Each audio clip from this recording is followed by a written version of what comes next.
안녕하세요. 미준영 보설입니다. 오늘 이야기는 동호회에서 겪은 일인데 어떤 이야기인지 지금 바로 시청해 보겠습니다. 시청 전 멤버십 가입 한 번씩 부탁드리고요. 이야기 시작합니다. 저는 서울에 거주 중인 40대 남성입니다. 저는 어느 날부턴가 깊은 외로움과 허탈감에 빠지기 시작했습니다. 나이가 40에 가까워지면서 주변의 모든 것이 결혼과 가족이라는 안정된 형태로 흘러가는 것처럼 느껴졌습니다. 홀로 남겨진 듯한 고립감, 끊임없이 속삭이는 연애 좀 해야지, 이제는 결혼해야지 같은 압박감이 저를 짓눌렀습니다. 친구들의 행복한 모습을 볼 때마다 부러움과 함께 저의 초라함이 더 크게 느껴졌고 그 간절함은 점차 갈증 수준에 이르렀습니다. 그래서 저는 적극적으로 인연을 찾아 나섰습니다. 온라인 동호회나 만남 앱 등 다양한 방법을 시도했지만 좀처럼 좋은 사람을 만나기 어려웠습니다. 우연히 앱에서 모임 관련된 글을 읽다 보니 동네에 러닝 모임을 보게 되었습니다. 건강도 챙기고 자연스럽게 사람들과 어울릴 수 있다는 점이 저의 마음을 움직였죠. 몸도 마음도 건강해질 수 있겠구나. 어쩌면 여기서 진정한 인연을 만날 수도 있지 않을까 하는 일말의 희망을 품고 러닝 모임에 발을 들여놓게 되었습니다. 제가 처음 러닝 모임에 참여했을 때 분위기는 그야말로 완벽해 보였습니다. 20대 후반에서 30대 중반까지 다양한 연령대의 사람들이 모여 있었지만 다들 밝고 유쾌한 에너지로 가득했습니다. 웃음소리가 끊이지 않았고 서로 격려하며 함께 뛰는 모습은 마치 한 폭의 그림 같았죠. 한강변을 따라 시원한 바람을 맞으며 땀을 흘리는 경험은 저의 마음속 답답함을 조금이나마 해소해주는 듯했습니다. 특히 그날 저는 한 여성을 만났습니다. 밝고 사교성 넘치는 그 여성분은 먼저 다가와 말을 걸어주었고 저의 어색함을 녹여주려는 듯 끊임없이 대화를 유도했습니다. 함께 발맞춰 뛰면서 서로의 일상에 대해 이야기했습니다. 러닝이 끝난 후 이어진 맥주 한잔 자리에서는 그 여성분과 더욱 깊은 대화를 나눌 수 있었고 서로 비슷한 가치관을 가지고 있다는 사실에 놀랐습니다. 친절한 눈빛, 다정한 말투, 그리고 저를 배려하는 모습에서 저는 운명적인 만남이라는 착각에 빠져들었습니다. 마치 오랜 갈증을 해소시켜 줄 단비처럼 느껴졌죠. 그 여성분에게 마음이 크게 기울기 시작했습니다. 이 모임이 저에게 새로운 삶을 선물해 줄 거라 굳게 믿었습니다. 몇 번 더 모임에 참여하면서 그 여성분과의 관계는 빠르게 가까워졌습니다. 모임이 끝나면 항상 둘이 따로 시간을 보내며 더욱 깊은 유대감을 형성했습니다. 늦은 밤까지 이야기를 나누고 주말에는 함께 전시회를 보러 가거나 맛집을 탐방하는 등 달콤한 시간을 보냈죠. 결국 저희는 서로의 마음을 확인하고 연인 관계로 발전했습니다. 하지만 저희는 모임 내 다른 사람들에게는 연애 사실을 비밀로 하기로 했습니다.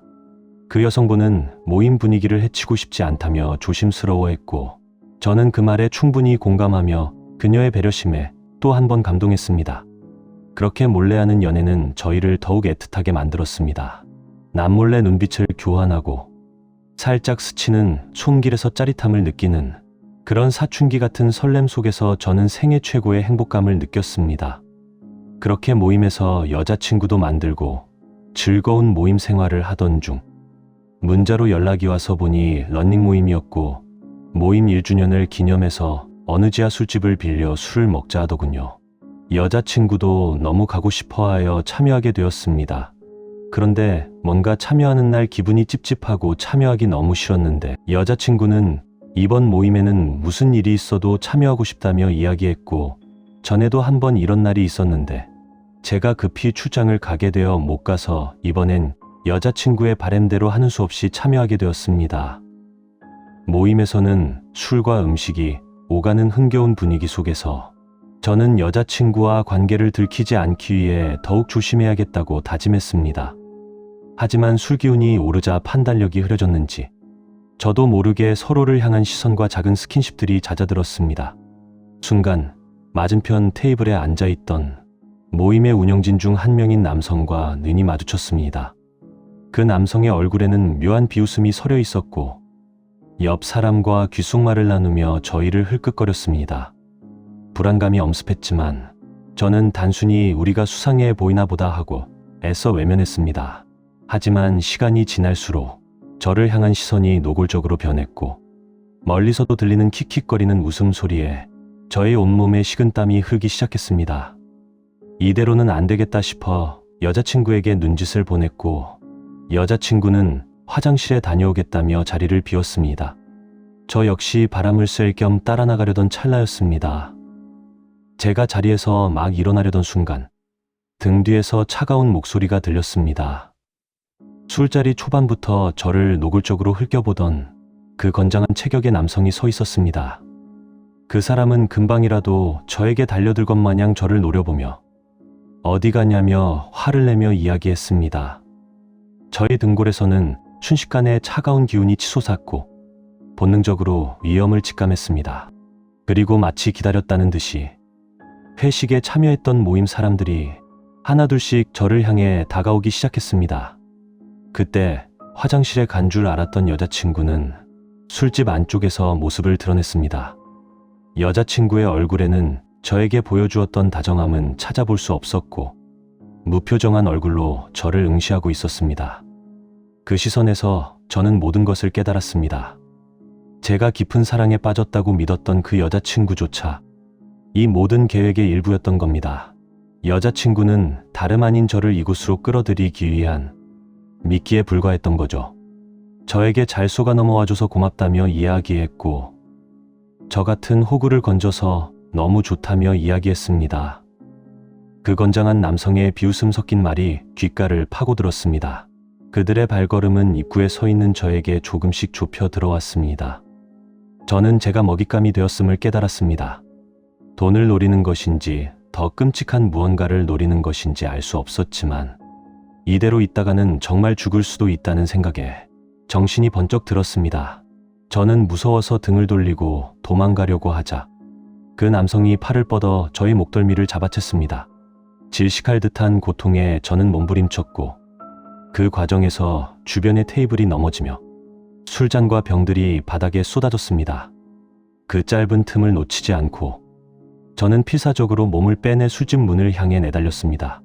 뒤에서는 욕을 하며 저를 잡으라는 소리가 들려왔고 여러 명의 발소리가 빠르게 저를 쫓아왔습니다.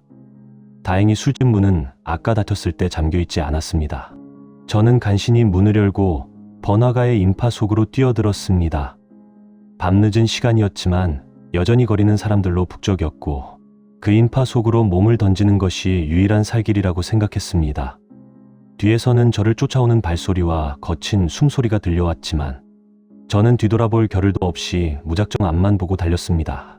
살려주세요라는 말이 자동적으로 나왔고 저는 악에 받쳐 소리치며 달리고 또 달렸습니다. 사람들과 부딪히고 넘어질 뻔하면서도 이를 악물고 질주했습니다. 그러다 운 좋게 골목길 구석에 세워져 있던 쓰레기 더미 안에 숨었습니다. 잠시 후 저를 쫓아오던 사람들이 욕을 하며 돌아다니는 소리가 들렸고 저는 숨도 천천히 쉬며 냄새나는 쓰레기 더미 안에 있었습니다. 얼마나 시간이 흘렀을까? 저는 조심히 쓰레기 더미에서 나왔고 비틀거리며 골목을 빠져나왔습니다. 손을 덜덜 떨면서 가까스로 택시를 잡아탔고 집으로 향하는 내내 창밖을 주시하며 누가 쫓아오는지 확인했습니다. 그날 밤은 제 생애에 가장 끔찍하고 아찔한 밤이었습니다. 그 사건 이후로 저희 삶은 완전히 망가졌습니다. 며칠 밤낮으로 악몽에 시달렸고 잠을 제대로 잘 수가 없었습니다. 그들의 섬뜩한 눈빛과 비웃음, 그리고 저를 쫓아오던 발소리가 끊임없이 귓가에 맴돌았습니다. 더 이상 사람들을 믿을 수가 없게 된 거죠. 길을 걷다가도 저를 쳐다보는 사람들만 봐도 심장이 철렁했고 등 뒤에서 들려오는 발소리에는 온몸이 경직되게 만들기 충분했습니다. 결국 저는 병원을 찾았고 대인기피증 진단을 받았습니다. 밖에 나가는 것조차 두려워하게 되었고 심지어 혼자 집에 있을 때도 누가 저를 지켜보는 것 같은 공포에 시달렸습니다. 이후 저는 치료가 시급하여 회사 또한 그만두게 되었고 사회와 단절된 채 집 안에만 틀어박히게 되었습니다. 건강하게 뛰며 새로운 사람을 만나려 했던 그 간절한 마음이 결국 저의 삶을 송두리째 무너뜨린 끔찍한 결과로 돌아온 겁니다. 저는 지금도 이 악몽 같은 경험에서 벗어나기 위해 노력하고 있습니다. 연애 갈증, 외로움, 누구나 겪을 수 있는 감정입니다. 하지만 그 간절한 마음을 악용하려는 사람들이 세상에는 너무나 많다는 것을 이 이야기가 다시 한번 일깨워줍니다. 세상에는 밝고 건강한 모임도 많지만 저처럼 자신만의 외로움과 욕망을 먹잇감 삼아 접근하는 어둠의 그림자 또한 존재합니다. 사람을 겉모습만 보고 쉽게 믿어서는 안 됩니다.